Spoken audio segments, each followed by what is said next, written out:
My father's voice rang out like someone slamming a door. How could you disgrace our family, Hannah? The kitchen was bathed in a cold yellow light that made everything feel unwelcoming and alien. My father stood at the head of the table, his palms resting on the countertop, and in his gaze there remained nothing of the man who once taught me to ride a bike and showered me with fairy tales. Only rage and disappointment. Next to him, almost demonstratively relaxed, leaning against the kitchen island, stood Lauren, my older sister.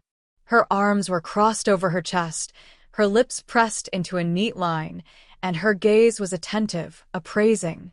She was watching. Always watching. I sat in my chair, unable to move. My heart was beating so fast I thought everyone could hear it. My name was Hannah Walker. I was 24, and that night my life was falling apart. I didn't do it. I finally said, my own voice sounding strange. I swear, Dad, I didn't take out any loans. I didn't even know about them. Lauren chuckled softly, almost sympathetically. Hannah, come on, she said softly, too softly. Your name is on the documents. Your signature. Maybe you should stop making fools of everyone. My father sat up abruptly. So you're telling me the banks, courts, and debt collectors just decided to have fun and chose you as a random victim? I clenched my hands under the table, my nails digging into my skin. Someone used my information. I don't know how, but it wasn't me. Of course, Lauren drawled, rolling her eyes. Convenient. It's always someone else's fault. At that moment, I realized she wasn't just not on my side. She was enjoying it. The letters started coming a month ago. First, the calls, strange, persistent, demanding repayment. I assumed they were scams and simply hung up. Then came the official notices, lawsuits, sums of money with zeros that made my eyes water. All of them were sent to my father's address in the Seattle suburbs. And now I was sitting here like a criminal. I can't stand this anymore, my father said, pacing the kitchen. If you're not ready to take responsibility, you can't stay in this house. The words fell heavily into the silence, with no way to retreat. Are you kicking me out? I whispered. Lauren sighed dramatically. Maybe it really is good for you to be alone. To think. To grow up. I looked at her, and something inside me snapped. You're happy, right? I asked quietly. You've been perfect your whole life. And now I'm finally someone you can point a finger at. Hannah, my father barked. Stop it. That was it. I stood up, feeling my knees shaking, and silently walked to my room. It took less than an hour to get ready. My things felt strange, the walls cold. As I zipped up my old duffel bag, Lauren appeared in the doorway. I'm truly sorry, she said. I hope you can figure this out. I didn't answer. The night was sharp and cold. I walked outside without looking back because I knew my father wouldn't come out. The house behind me was no longer a refuge. It had become a place where no one believed me. The bus station smelled of dust and vending machine coffee. I bought a ticket to Portland simply because it was the closest city. As the bus pulled away, I clutched my bag to my chest and promised myself, whoever the person was who ruined my life, I would find the truth. Even if I had to start from scratch. Portland greeted me with rain. A fine, penetrating rain. The kind that doesn't pour down in sheets, but creeps under my clothes and into my thoughts. I rented a tiny motel room on the outskirts of town, where the walls were thinner than cardboard, and at night I could hear someone coughing and watching TV until dawn. For the first few days, I lived on autopilot, eating instant noodles, counting my money, checking my phone in hopes of seeing a message from my father, and was disappointed every time. I found a job quickly. A small bakery downtown needed a helper. Early shifts, the smell of cinnamon and hot dough, minimal pay but cash and no questions asked. It suited me. I didn't want to explain who I was or why I didn't have a permanent address. That's where I met Cassie. She was about 10 years older than me, had short dark hair, and spoke bluntly, without unnecessary politeness. On my first day, she handed me an apron and said, "If anything happens, don't keep it to yourself. There are enough broken people here as it is." I wasn't planning on telling anyone. But one day, closer to closing time, when it started raining again and there were only the two of us left in the bakery, Cassie noticed my hands shaking as I checked my banking app. "Debts?" she asked calmly. I nodded, and the words just spilled out. I told her about the loans, the lawsuits, how they kicked me out of the house without believing a word of it. Cassie listened silently, without interrupting. When I finished, she frowned. "Are you sure you took that money?" "Absolutely," I replied. "I couldn't. I'm terrified of credit cards, let alone loans." She paused for a moment, then said something that made my stomach clench. "Then it sounds a lot like identity theft." I laughed nervously, almost hysterically.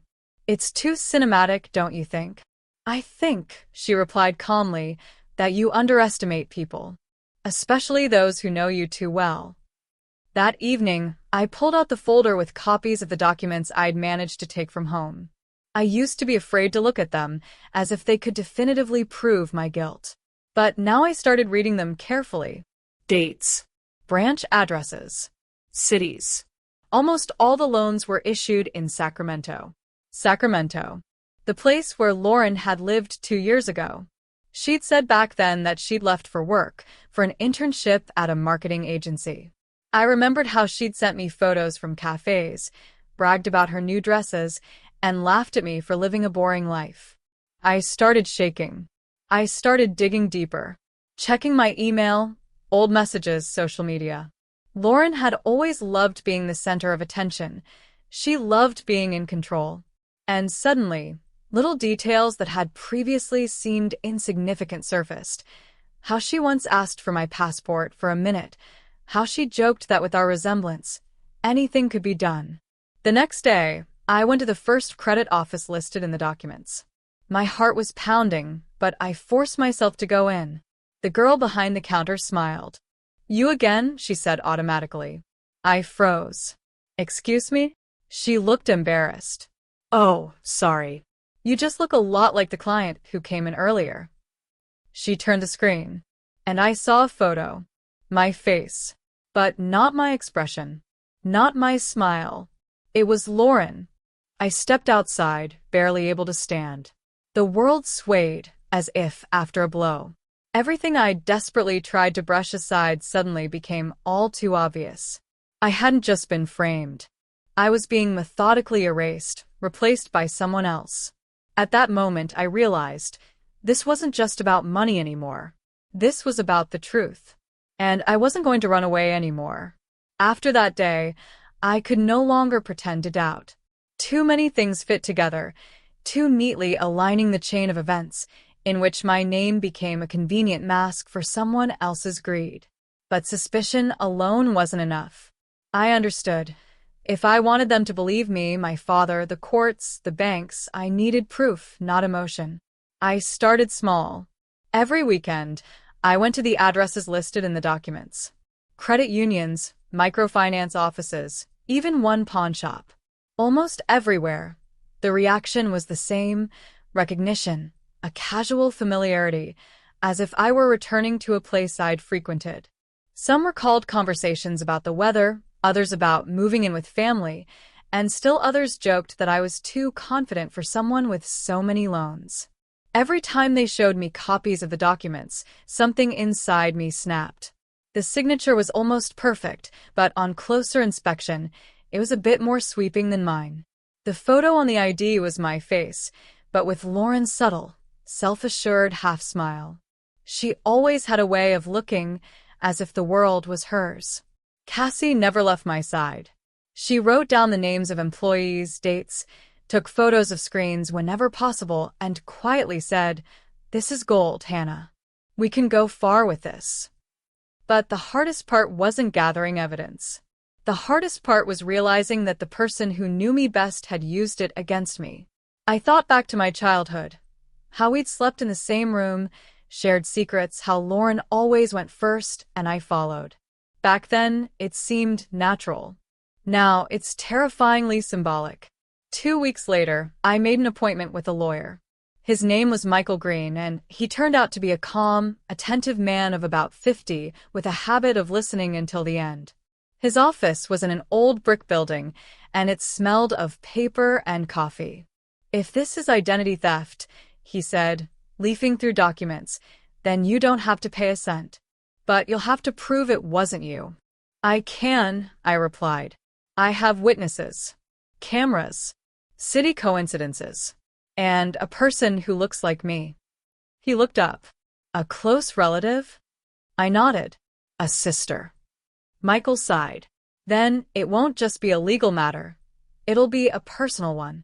He explained everything clearly and without illusions. "If I file an official fraud report, there will be an investigation, interrogations, possible criminal charges. And if my sister is the culprit, the consequences will be serious." I left the office with a heavy heart.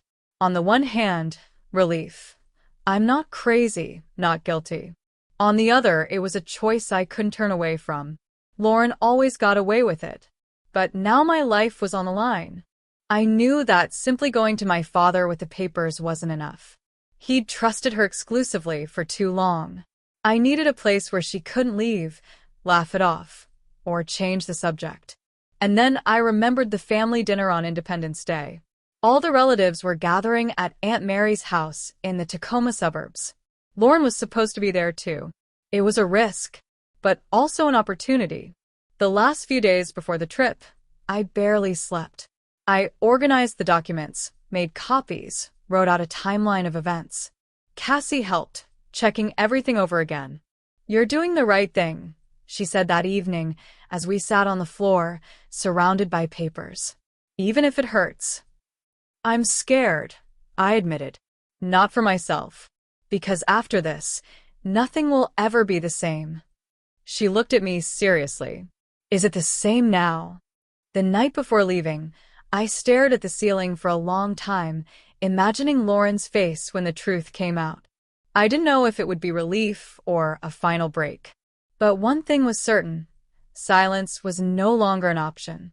This time, I wasn't returning as an exile. I was returning with the truth.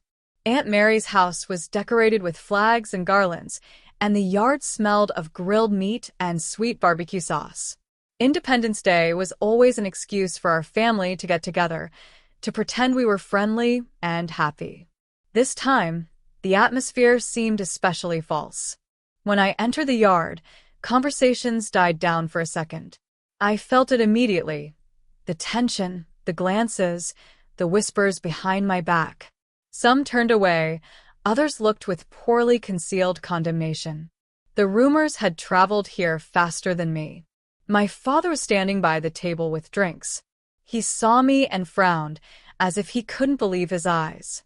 Lauren was nearby, wearing a light dress, her hair perfectly styled, and that calm expression that always inspired confidence in those around her. When our gazes met, a flicker of irritation flashed to her eyes, but she quickly replaced it with a sympathetic smile. "Hannah," she said loud enough for everyone around her to hear, "I didn't think you'd come. I hope you're okay." My insides sank, but I forced myself to step forward. "That's why I'm here," I said. "I want everything to finally become clear today." The conversations around me died down. I felt my hands shaking, but the folder of documents in them felt heavy and real, an anchor that kept me from drowning. "You've already hurt the family enough," my father said coldly. "Don't start again." I looked at him, and for the first time in a long time, didn't look away. "I'm here to finish this. Not with words, with facts." I opened the folder and began speaking. Slowly, clearly, step by step. About the loans. About the cities. About the dates. About the coincidences. I showed copies of the documents, explained the differences in the signatures, told them about the bank employees who recognized me. I saw the faces around me change, first disbelief, then confusion, then doubt. When I showed a photo from one of the files, the silence became deafening. "That wasn't me," I said. "That was Lauren." Someone gasped. Someone swore quietly. My father turned pale. "It's a fake," Lauren said sharply, but for the first time, there was a note of falsehood in her voice. She made it all up because she can't come to terms with her own mistakes. Then explain, I replied, why you were in Sacramento on those dates. Why do employees remember you? Why do your credit card bills match the purchases you bragged about? Lauren took a step back. Hannah, stop. You don't understand what you're getting yourself into. I understand, I said calmly. And if you don't confess now, my next step will be the police. My father stepped forward, his voice shaking. Lauren, tell me it's not true. She stared at the ground for several long seconds. Then her shoulders slumped. I didn't think it would go this far, she managed to say. I needed the money. And it was so simple. These words rang out louder than any scream. My father seemed to age 10 years in a single minute. He turned away, covering his face with his hands. You used your sister, he said dully. You ruined her life. I looked at Lauren and felt no triumph, only weariness. You'll fix it, I said. You'll pay off all the debts and officially admit it was fraud. Or I'll see this through. She nodded, sobbing. I'll do it, I swear. It took weeks. Paperwork, confirmations, conversations with banks. But step by step, my name was cleared. It didn't instantly restore the lost trust, but it gave me the most important thing, freedom. One evening, I stood by the window of my new apartment, looking out at the city lights. I was no longer a shadow in someone else's life. I'd survived betrayal and emerged stronger. Sometimes the truth breaks families, but sometimes it frees those who have remained silent for too long.